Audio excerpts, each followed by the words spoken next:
This podcast is brought to you by Spotify for podcasters. Have you yourself ever wanted to become a podcaster? Well, Spotify makes it simple and easy to do so. You can record, edit, and even distribute your podcast straight from their app. The best part? It is absolutely 100% free. Visit their website, podcasters.spotify.com, for more details, and download the app on your Apple or Android devices today to get started on your podcasting adventure. That's Spotify for podcasters.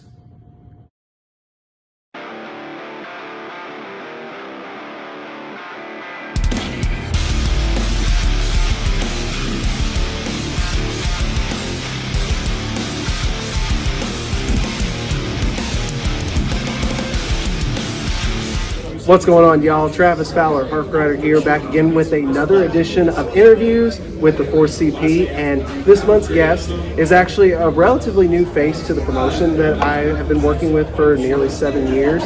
But he's made a lot of big waves in the promotion in the short time that he has been here, as well as making his name known around the Texas area.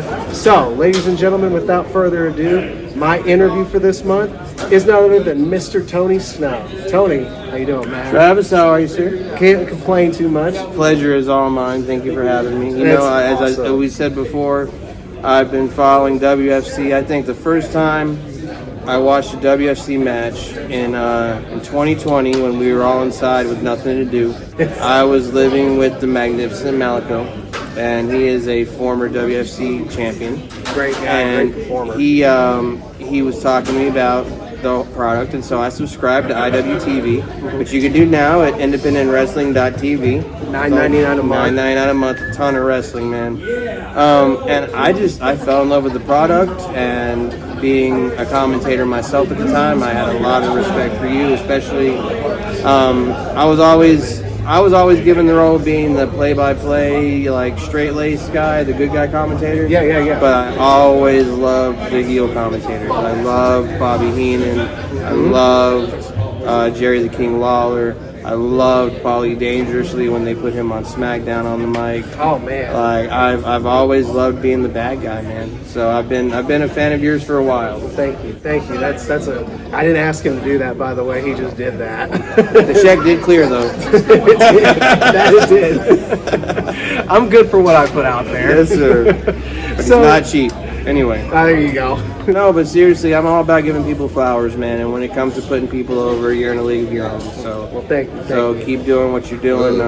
It's not too many times you meet somebody in this business where you know right off, like, this guy's doing what he's supposed to be doing. I feel that. That's you. Like, you were meant to be doing what you're doing. Thank you. Very, very flattering words. Like, and this isn't even supposed to be about me, and you're putting me over here. This is your interview time. No, what you didn't know is this. I got together with your whole family. This is a surprise episode of This Is Your Life. Here we go. So everybody, Travis's grandma. No, how funny would that be? I mean, if she was still alive, it'd be even funnier. Oh, my bad, dude. I'm sorry. It's cool. But anyone remember that? What was it? Did Mankind do that? Like, Your Life with the the Rock. one? Yeah, Yes. Where he brought the clown in and everything. Oh, yeah. Sunshine the Clown. Yurple was it? Well, I don't know. It was something like that. It was a clown thing. It was a clown thing. But you know what? We were here to talk about you. So you and I have gotten to talk a little bit. I love talking about me. Oh yeah, who doesn't? You know? Right. I mean, look at you. You come in here all decked out, making me look like a chump wearing my t-shirt and my shorts here because I'm casual. Well, no, it's just the show. This is pre-show, guys. It's true. And you're gonna hear stuff in the background. That's because it's pre.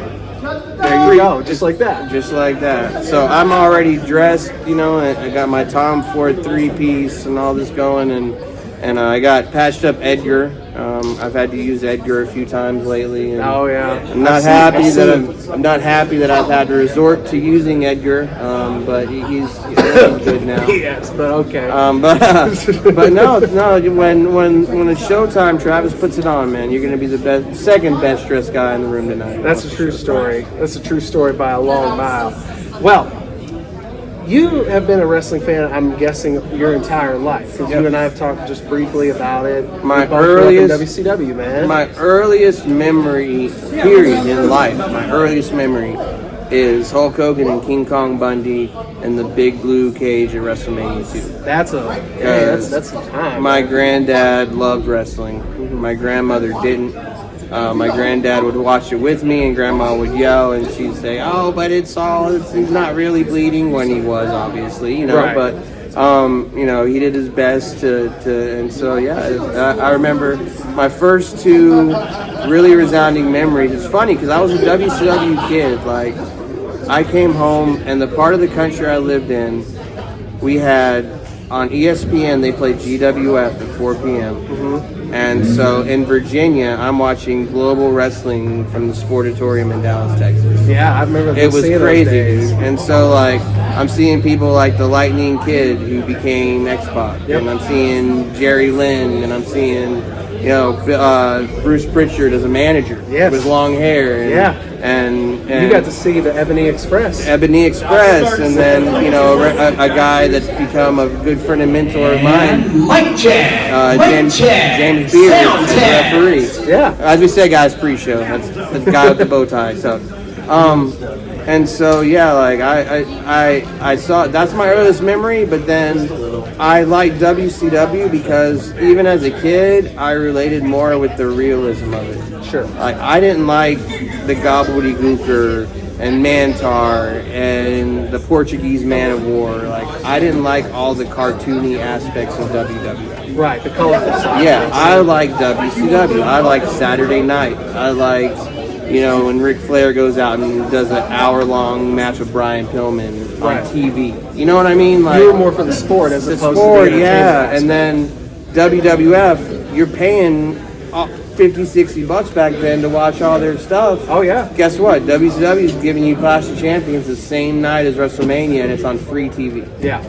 So it's like, what's your choice then? I watched every Clash. I remember when they shut Dusty Rhodes' arm in the car door, and I was terrified. You know, like, oh my gosh, how? And then, you know, the dragon guy comes out, and it's Ricky Steamboat. You know, like, all that was my childhood, man. I'm a WCW kid, and so it's so funny that you and I can even sort of relate on that aspect too, because I grew up mainly as a WCW guy too. It's funny mainly because I became a fan in about the mid 90s, because I started watching in about 95, and it just went that way from that time forward. I was 4. I started watching, like I said, my earliest memories were that, and then I got introduced to WCW and that through the magazines. Oh, okay. I had family I would go visit in North Carolina, and they were huge wrestling fans, and they had all the Pro Wrestling Illustrated and The Wrestler and all that stuff. And before the internet, that's how you got the news. Yeah. And so I got introduced to wrestling magazines, and the next thing you know, I'm asking to go to the grocery store with my foster parents so I can hit the news rack and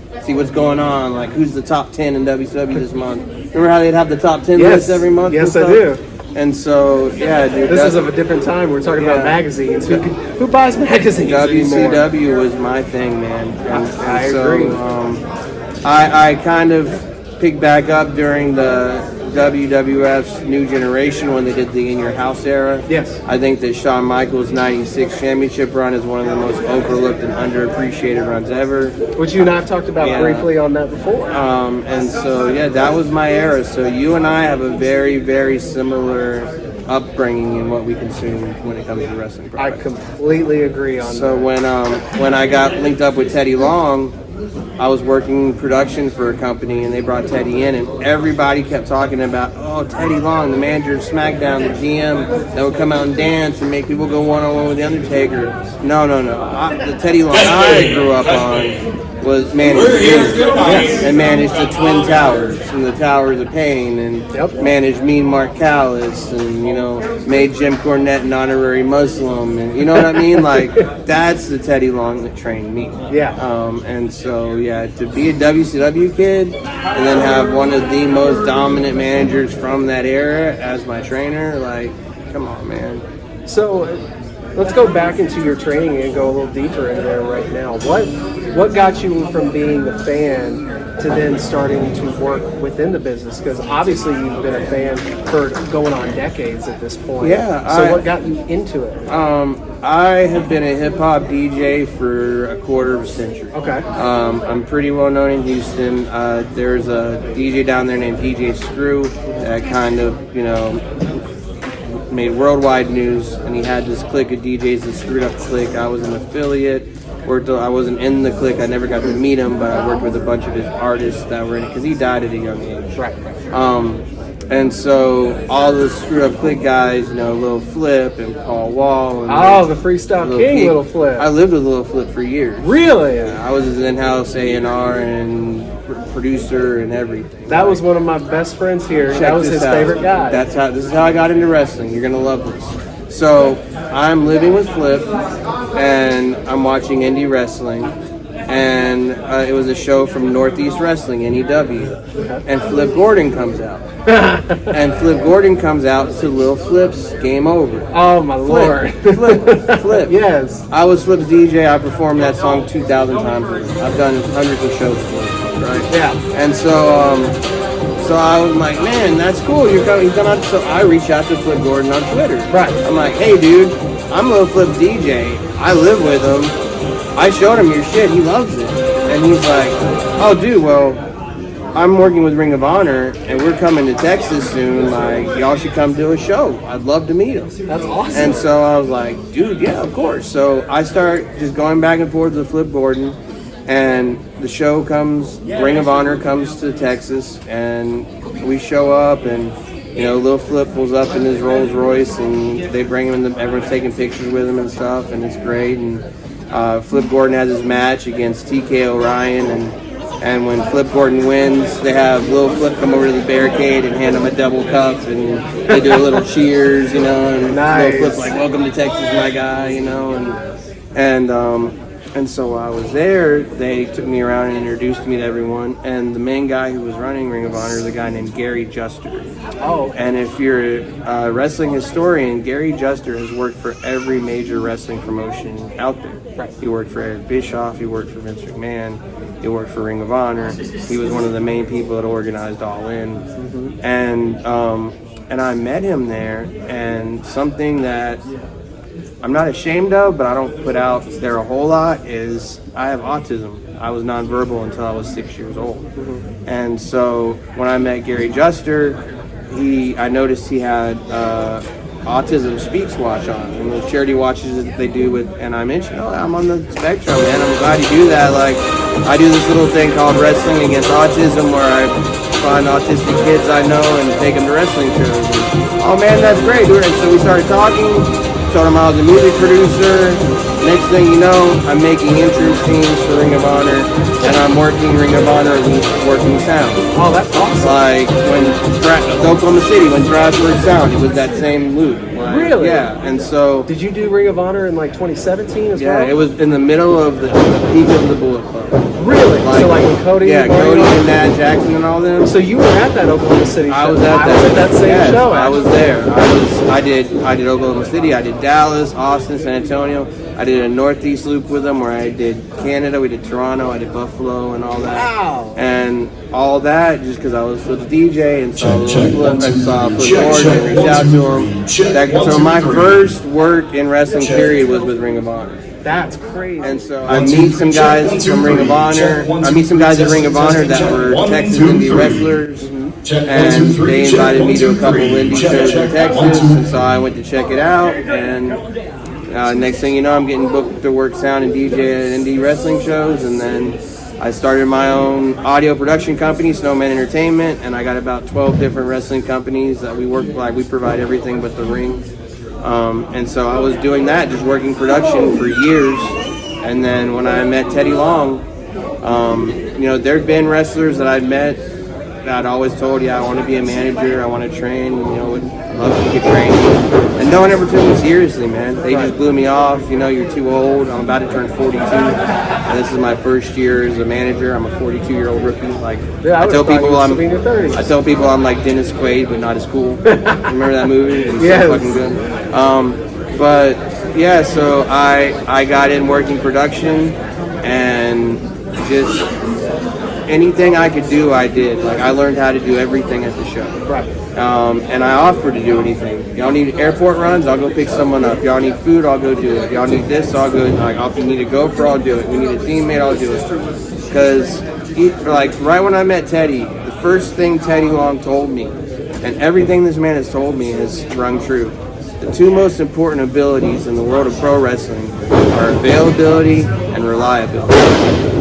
Like, make yourself available, learn as much as you can do and be willing to do it, and then be there when people need you to be there. Right. And so that's what I did. I kept working my thing, and Teddy and I became friends, and I was in really bad shape. I was on like 5 or 6 different meds for my autism spectrum disorder. I was 260 pounds. I was in bed most of the time. Like, I literally would get out of bed to clean up and go to work wrestling shows. Like, I was in bad shape. And he got me on a workout routine. I moved to Oklahoma, where I replaced all those meds with legal, medical means. I don't know what all we can say on the show here. I think you can say medical marijuana. Medical marijuana. We live in a state. We are in Oklahoma. Okay. I am licensed. Yeah. My doctor recommends it. Yeah.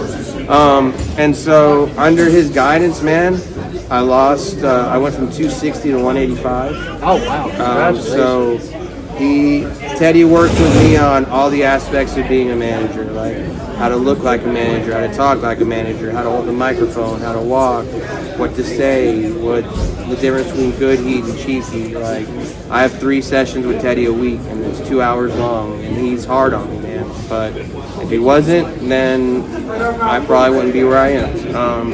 And then I got a shout out to my in-ring trainer. He's an Oklahoma talent by the name of Coyote Joe Harrell. He's the one that for the past year and a half has been kicking my ass around the ring and making me take all these crazy bumps I'll probably never take as a manager. I think he does it just for fun. I was gonna say, just have it for dude, why am I ever gonna take a backward bump off the top turnbuckle, bro? Like, what am I ever gonna do up there? Like, no, but it's good to have just in case you in my back pocket, right? Right. If I ever want to get aerial, I'll do a frog splash. I'm good. We're down on it. I do the same thing when we do training on Tuesdays. Yeah, like And useless stuff I'm never gonna do, but why not? I say the same thing because Justin does that with us all the time. He has us do certain spots, and I'm thinking to myself, well, if I even do this as a wrestling thing, I'm never gonna do this. This is not how I do it.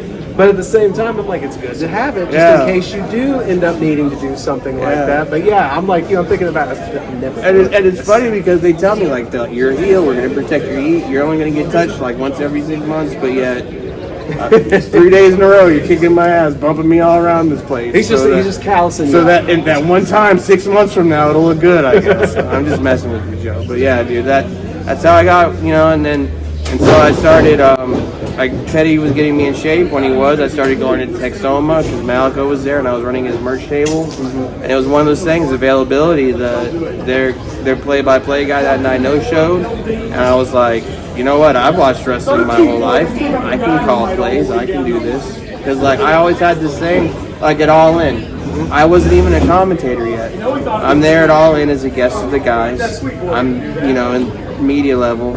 And as the match is going on, I'm just sitting there calling the moves and not even meaning it. Yeah. When I've trained a few different commentators now, and I call it wrestling flashcards. Mm-hmm. Like, watch a match, turn off the sound, and just say what you see. Yeah. Like, back suplex, to this, to this, to this. I was doing that before I even stepped. So I knew, we need a comment. Okay, I can do it. That's pretty much how I started here at WFC too. So I stepped in and was a commentator for 4 years, and then one day, I tell this story all the time, man. I love Tim Rockwell. The guy's a great person. I've never met another human being with such a heart for children and so selfless in what he does. And in a world full of liars and cheats and all-around dirtbags, Tim Rockwell's a good guy. And during the pandemic, I was working on music. I was putting together a little mixtape. And to give you an idea what the theme was, the tape was called Smokelahoma. Okay. And so Tim hit me up, and he's like, hey, man, I have a submission for you. I didn't know you rap. I know you wrestle, but okay, cool. Right. So I listened to it, and it was good. Don't get me wrong. It just didn't fit what I was doing. Right. It didn't fit that theme. Right. Like, it didn't fit the mix, So I hit him up, and I was like, hey, man, no disrespect, I love the shit. It's just it's not a fit for what I'm trying to do. So I maybe sometime in the future, you know. And, oh, that's cool. And so then we started talking. I found out he was a screwhead. He used to freestyle to DJ Screw shit. And he loved all the music that I like, the guys that I working with. So we became friends over music. And then, you know, he would over time, you know, between 2020 and 2022, I'd make posts about wrestling, and I'd see Tim Rockwell commenting, I got to get you booked one of these days. I got to get you booked. And so back in November, he calls me up, and he's like, hey, man, I want to bring you in. And again, trying to do everything I can in the business, I said, okay, do you want me there as a commentary, as ring announcer, as sound, as like, what do you want me to do? So what you got? Like, are y'all trying to 3-man booth with Burnham and Travis? Or need some time off? Like, and he's like, I was thinking kind of like maybe, you know, head of wrestling operations or managing. And I'm like, managing? Well, it's funny you say that, because for the last year and a half, Teddy Long's been, you know, training me to manage. Nice. And he's like, hold on a minute, Clay. Is that Teddy Long? Like, he said the tagline and everything. I'm like, yeah, it's not Teddy Long. And so we started talking, and he had ideas back and forth, and next thing you know, I committed to be here all year and made my debut in January. You know, out of all the places that Tim would pick to debut elite talent, he picks the Sweat Hog capital of Wagoner, Oklahoma. So, you know, I went out there to Wagoner, and I tried to be nice, and these people started, first of all, they smelled really bad. So, like, I'm going around, I'm shaking their hands, and I'm, like, wiping it off, because it just... Wash your hands, people. Human slime is not fun. Like, it's not. That and Speed Stick will always do wonders. Dude, it's $1, bro. Speed Stick's $1 at Dollar Tree. I'll give you the $1. Like, anyway. Let's get off that. But anyway, so like I'm walking, and I'm introducing myself to this crowd, and they just start being rude. So that's where Sweat Hogs originated from. Okay. That was not planned. I was like, you know, I'm making my debut, and it's here surrounded by hillbillies and rednecks and Sweat Hogs. The minute I said Sweat Hogs, I heard Dan Severn laugh in the corner. I'm like, okay, well, Sweat Hogs is over, I guess. You got it now. Next thing I know, Tim's using it, and with my blessing, obviously, at other companies, and yeah, so now, and I'm gonna let you in on an exclusive. Where the Sweat Hogs came from? Oh yeah, okay. Again, I'm about to be 42. I'm an old man. Sure. I loved Welcome Back, Kotter. Okay. And the kids that sat in the back, they were always disrupting class. They were the Sweat Hogs. When you got Reno and them, they were the Sweat Hogs. Gotcha. They were the stupid kids that never listened, you know. And so that's where it started from. And I remember hearing it as a kid, watching it. Like, come on, Sweat Hogs, right? And then WCW days, when Rick Rude would come out, I would like right now is for all you Rhode Island Sweat Hogs. So, Welcome Back, Kotter invented it, introduced it to me. Rick Rude perfected it in my mind, and I'm just trying to carry it on. Just an homage and all. People love it, and even the fans, but like, I literally made a shirt design that looks like a baseball jersey that says Sweat Hogs. I saw that. And people have bought it. Yeah, I have them here today. Like, I sold out of them. That's awesome. Crazy, dude. Freaking crazy. But that's my wrestling story, man, and here I am, and I've been here at WFC since January. I'm here to at least December, no matter what, because I'm a man of my word. I'm working with a couple other companies, and both of them, when they both talked to me, I said, hey, WFC, I started with them, I have a commitment with them. One of them has a big show tonight, and guess where I am? I'm right here at WFC. Yeah. Because I'm a man of my word, and I believe in the company. And I'm not trying, this isn't a knock on people that do it, but I'm not trying to be one of these managers that you see everywhere. Right. I'm not trying to be at every show in Oklahoma. Right. I want it to be, when Tony Snow comes around, it means something. Sure. When Tony Snow's here, it's an attraction. Right. And I don't want it to get to a point where I'm managing one guy in one place, and then the next week I'm across the ring from him. You know what I mean? Talking smack to a guy that's in my faction the week before. You know what I'm saying? Like, yeah. I don't get that. So as far as Oklahoma, WFC is my home. I have no desire to work anywhere else. I have no plans to work anywhere else. If I go anywhere else other than WFC, if I leave WFC, it's going to be to go on national TV. And you know what? We like having guys like you because I kind of feel the same way to a certain extent as well. I've worked a couple other promotions myself, but I'm like you. I find WFC has just been my home, and I've basically been doing that myself for the last nearly 7 years, which is unbelievable. You're one of I've looked it up. You're one of the longest tenured color commentaries active in indie wrestling right now.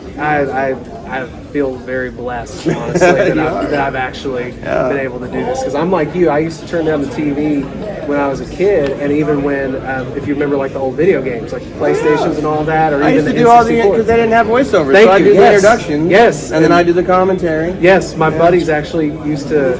They found it funny when we would play the games, and I would do the commentary for us playing the games, and then it would go on to where there was a group of us that would watch pay-per-views every month. One of us would order it, and then we would all get over to the house and watch. And man, I tell you what, there'd be times where just for fun, I was doing it, and they loved it. And fast forward to a live show I went to at WWE, I think it was a SmackDown, if I recall, and I was up. Not in the cheap seats, but it was like the what they called their VIP sections, and it was near the top where the concession was at. And it was during Superstars or something. And I just got bored, and I was just calling a match. And the people in front of me, the lady turned around. She was with her son, and I'll never forget it. She looked at me and she said, "That's exactly what's missing from this experience." She goes, "That was so good. I felt like I was just at home watching." Good commentators can make or break a show. And I agree. Back when I was at the table full time, I would have fans that would hit me up and be like, "Can you get us a chair near the commentary table?" It does. It makes such a difference. They wanted to hear us. Tim used to be on me all the time too. I remember originally. I think he wanted me to be a wrestler because he used to message me or put comments on my Facebook page of like, "You need to come out and train. You need to come out and train." He's or not whatever. the only one that wants you to be a wrestler, man. There's a lot of people that believe in you and are impressed by you. Oh, thank you. I'm good. I can't. Thank you so much. We get offered cake at our Cake, shows. man. Isn't that awesome? Cake. But no, dude, and don't ever think it's too late or like, for the longest time, dude, it was like, it's crazy, man. It's like whenever I finally became okay with where I was at, opportunities that I didn't expect came up. Like, I literally was like, okay, I'm working production for Ring of Honor. I love this company. I love these wrestlers. If this is the farthest I ever get in wrestling, I'm happy with it. That's exactly. And guess what? A few years later, I'm a color commentator, and I'm like, you know what? I'm on the air talking about wrestling and getting paid for it. If this is the farthest I ever get, I'm happy. Yeah. Guess what? A year later, my partner gets fired. I get promoted to lead commentator and play-by-play. And again, if this is the most I ever get, I'm happy. Yeah. And then guess what? Hey, you're gonna manage now. What the hell? Okay. And you know what? Stats, if this is the most I get, So one thing I've tried to tell people, the story behind all that is never sell yourself short. Always believe in yourself because no one's going to believe in you if you don't. Right. And if you want to do something else in the future, focus on perfecting what you're doing now and people will notice it, man. Like, everybody that's good, they don't need to be telling everyone they're good because true greatness is recognized by people. I honestly couldn't say it any better myself. So yeah, man. So that's the main. That's what got me from the beginning to here. Started out as a shy, fat, chubby, autistic kid that loved wrestling, and all that ever made sense was music and pro wrestling. Had a 25-year career in hip hop, but I always wanted to do this. You know, this is what I always wanted to do. I've been on stage. Texas Rap Fest, man. It was Paul Wall and Chameleonaire's first show back after they squashed their beef. God, that's been awesome. Me and DJ Michael Watts are on stage, and there's 30,000 people in the crowd, and I'm, in the mix, and I've got him in the palm of my hand. But you know what?